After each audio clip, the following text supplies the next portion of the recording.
Hello welcome back बच्चों, मैं सुनील पांडे आप सबका अपने इस चैनल पांडे सर की क्लास में बहुत बहुत स्वागत करता हूं। आज हम लोग पढ़ने जा रहे हैं कक्षा 7 के गणित लेसन 14.1 सममिति। तो आइए शुरू करते हैं। जैसा कि हम लोग देख रहे हैं इस एक्सरसाइज में निम्नलिखित सवाल दिए गए हैं जिन्हें कि हम एक एक कर हल करेंगे।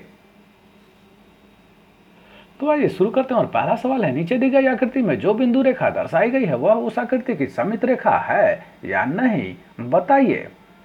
तो उसको करने से पहले एक बात जो हमें जाननी है वह है सममितीय आकृतियों के ठीक बीचों बीच खींची गई रेखा के परितः मोड़ने या काटने पर प्राप्त दोनों हिस्से एक दूसरे को पूरी तरह ढक लेते हैं और खींची गई रेखा सममित अक्ष कहलाती है।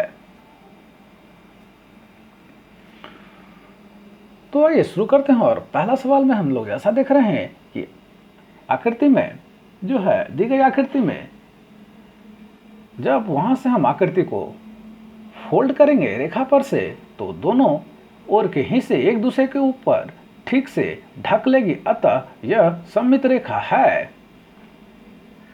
दूसरे नंबर में भी जो रेखा खींची गई वहां से जब आकृति को हम मोड़ेंगे तो ये दोनों ही तरफ के हिस्से एक दूसरे के ऊपर ढक लेगी, अतः यह भी सममित रेखा है। तीसरे नंबर में भी जो आकृति दी गई है उसे अगर हम दी गई रेखा के ऊपर से फोल्ड करेंगे अथवा मोड़ेंगे तो वह दोनों हिस्से एक दूसरे के ऊपर ढक लेगी, अतः यह भी सममित रेखा है। चौथे नंबर की आकृति में दी गई रेखा पर से जब हम उस आकृति को मोड़ेंगे तो दोनों ओर के हिस्से एक दूसरे के ऊपर ढकेंगी नहीं, अतः यह सममित रेखा नहीं है।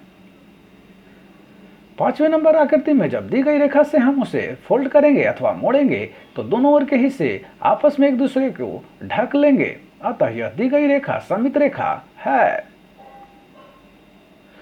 दूसरा नंबर सवाल में नीचे दी गई आकृति में सममित रेखा खींचिए।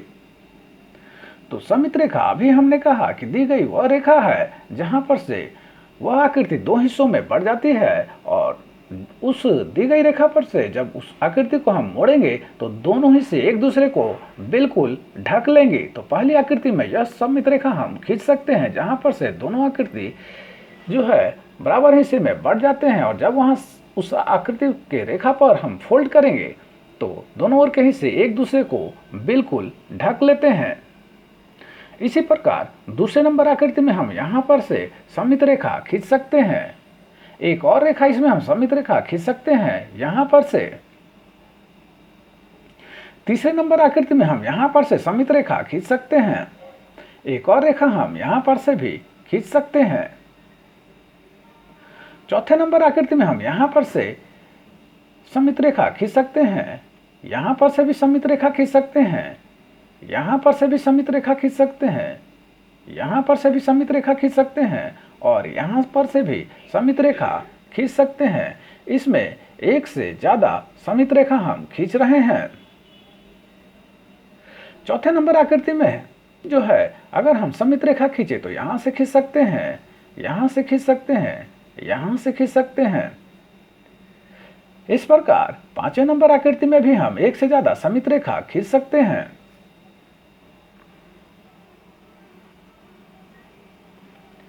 तीसरे नंबर सवाल में है, नीचे दी गई अधूरी आकृति को सममित रेखा के अनुदेश पूरा कीजिए। तो यहां पर जो सममित रेखा दी गई है उसके बाईं ओर जो आकृति है बिल्कुल वैसे ही आकृति दाईं ओर भी बनेगी। तो आइए हम इसे पूरा करते हैं और यह इस प्रकार पूरा हुआ। दूसरे नंबर आकृति में यह दी गई आकृति में सममित रेखा है, इसके ऊपर की आकृति जैसी है ठीक वैसे ही आकृति नीचे भी बनेगी। अगर हम वहां पर दी गई रेखा पर दर्पण रख दे तो हमें जो है इस प्रकार से यह दिखाई देता है आकृति पूरी हुई। तीसरे नंबर आकृति में जो सममित रेखा है वहां पर अगर हम दर्पण रखें तो इस प्रकार ये आकृति पूरी हो जाएगी। चौथे नंबर आकृति में सममित रेखा पर जब हम दर्पण रखेंगे तो यह कुछ इस प्रकार से पूरी होगी।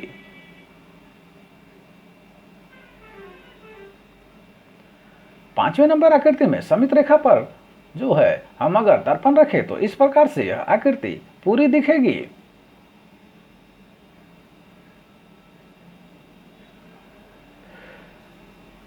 तो समित रेखा के अनुदेश ये आकृति पूरी हो गई।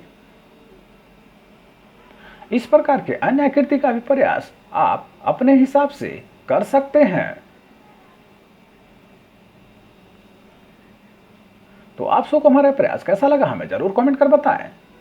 हमारे इस चैनल पांडे सर की क्लास को जरूर सब्सक्राइब करें और बेल बटन को दबाएं ताकि आने वाली वीडियो का नोटिफिकेशन आपको मिलता रहे। दूसरों के साथ ही शेयर करें और हाँ, लाइक करना तो बिल्कुल ना भूलें। आपका लाइक करना ही हमारी मेहनत का फल है। धन्यवाद। Thank you.